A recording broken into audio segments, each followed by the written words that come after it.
மாவட்டம் கவுண்டம்பாளையத்தில் 13 வீடுகளில் கும்பல் ஒன்று கொள்ளையடித்த நிலையில் அது தொடர்பாக 3 பேர் சுட்டுப்பிடிக்கப்பட்ட நிலையில் அதன் சிசிடிவி காட்சிகள் வெளியாகி இருக்கின்றன. அண்மை செய்தியாக பார்க்கிறோம்.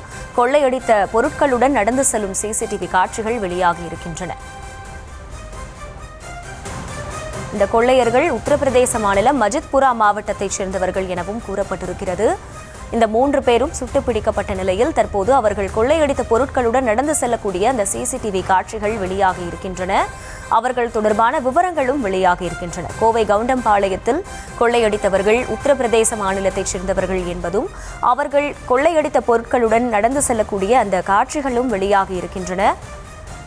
கோவை கவுண்டம்பாளையத்தில் 13 வீடுகளில் கொள்ளை சம்பவம் நடைபெற்ற நிலையில் இதில் சம்பந்தப்பட்டவர்கள் என 3 பேர் சுட்டுப்பிடிக்கப்பட்ட நிலையில் அவர்கள் இந்த கொள்ளையடித்த பொருட்களுடன் நடந்து செல்லக்கூடிய சிசிடிவி காட்சிகள் வெளியாகி இருக்கின்றன. அண்மை செய்தியாக பார்த்து வருகிறோம். கூடுதல் விவரங்களை செய்தியாளர் அருண் வழங்க கேட்கலாம். அருண், வணக்கம். முழு விவரம்.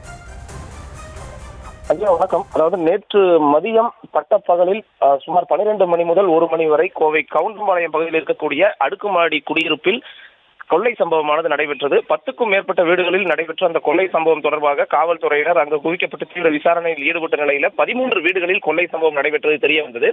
இந்த சம்பவம் தொடர்பாக தனிப்படை அமைக்கப்பட்டு போலீசார் தீவிர தேடுதல் வேட்டை நடத்தியிருந்த நிலையில அங்கிருந்த சிசிடிவி கேமராக்களை எடுத்து ஆய்வு செய்ததில் 3 பேர் இந்த சம்பவத்தில் ஈடுபட்டது தெரிய வந்தது. அந்த 3 பேரையும் தற்போது காவல்துறையினர் கோவை குனியமுத்தூர் அடுத்த பிகே புதூர் பகுதியில் ஒரு வீட்டில் தனியாக மறைந்திருந்த நிலையில் அவர்களை சுட்டு பிடித்து கைது செய்திருக்கிறார்கள். கைது செய்யப்பட்ட நபர்கள் 3 பேரும் கோவை அரசு மருத்துவக் கல்லூரி மருத்துவமனையில் சிகிச்சைக்காக அனுமதிக்கப்பட்டுள்ளனர். தற்பொழுது அந்த கொள்ளை சம்பவத்தில் ஈடுபட்ட 3 பேரும் உத்தரப்பிரதேச மாநிலம் மஜித்புரா மாவட்டத்தைச் சேர்ந்த ஆஷிக், கல்லு, இர்ஃபான் என்பது தெரிய வந்துள்ளது. குறிப்பாக அந்த கல்லு என்பவருக்கு 60 வயது ஆகியுள்ளதும், ஆஷிக் என்பவருக்கு 45 வயதும், இர்ஃபான் என்பவருக்கு 48 வயதும் என்பது தெரிய வந்திருக்கிறது. குறிப்பாக இந்த போன்ற சம்பவங்களில் ஈடுபடுபவர்கள் இளம் வயதை சார்ந்தவர்களாக இருக்கக்கூடும் என்ற அடிப்படையில் தான் காவல்துறையினர் விசாரித்தனர். ஆனால் அவர்கள் அந்த சிசிடிவி காட்சியை பார்த்தபொழுது 3 பேருமே ஒரு வயதானவர்கள் என்பது தெரிய வந்த சூழல்ல தான் அந்த சிசிடிவி காட்சி என்பது தற்போது வெளியாகி இருக்கிறது. குறிப்பாக அந்த 3 பேரும் ஆட்டோவில் வந்து அந்த ஹவுசிங் பகுதியில் இறங்கி இந்த கொலை சம்பவத்தில் ஈடுபட்டிருக்கிறார்கள். ஏனென்றால் வழக்கமாக இருசக்கர வாகனங்களிலோ அல்லது காரிலோ அவர்கள் வரும்பொழுது அந்த ஹவுசிங் யூனிட்ல ஏற்கனவே இருக்கக்கூடிய காவலாளிக்கு சந்தேகம் வரும், யார் என்ன என்பது குறித்த ஒரு விசாரணையில் ஈடுபடுவார்கள். அந்த ஒரு சந்தேகம் ஏற்படாமல் இருப்பதற்காகத்தான் அவர்கள் சாதாரண குடியிருப்பில் வசிப்பவர் போன்று ஆட்டோவில் வந்து இறங்கி அந்த கொள்ளை சம்பவத்தில் ஈடுபட்டிருக்கிறார்கள் என்பது காவல்துறையினர் விசாரணையில் தெரிய வந்திருக்கிறது. இவர்கள் அந்த பயணித்த அந்த ஆட்டோவினுடைய அந்த புகைப்படமும் தற்போது நமக்கு கிடைக்கப்பட்டிருக்கிறது. அந்த ஆட்டோவை வைத்துதான் இந்த குற்றவாளிகளை தற்போது காவல்துறையினர் கைது செய்திருக்கிறார்கள். அந்த ஆட்டோ அந்த எந்த பகுதியிலெல்லாம் பயணித்ததோ அந்த பகுதியில் இருக்கக்கூடிய சிசிடிவி காட்சிகளை எல்லாம் சேகரித்து அதன் அடிப்படையில் அவர்கள் அந்த குனியமுத்தூர் பகுதியில் ஒரு வீட்டில் அந்த 3 பேரும் பதுங்கியிருப்பது என்பதை உறுதி செய்திருக்கிறார்கள்.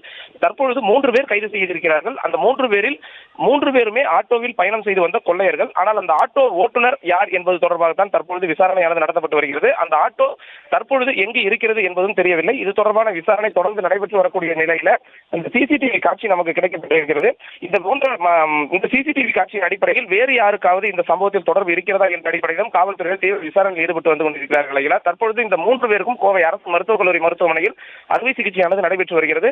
இந்த அவர்கள் 3 பேரும் குற்றவாளிகளுக்கு அங்கு அறுவை சிகிச்சை நடைபெற்று வரக்கூடிய நிலையில கோவை அரசு மருத்துவக் கல்லூரி மருத்துவமனையில் பாதுகாப்பு என்பது தீவிரப்படுத்தப்பட்டிருக்கிறது. அகிலா,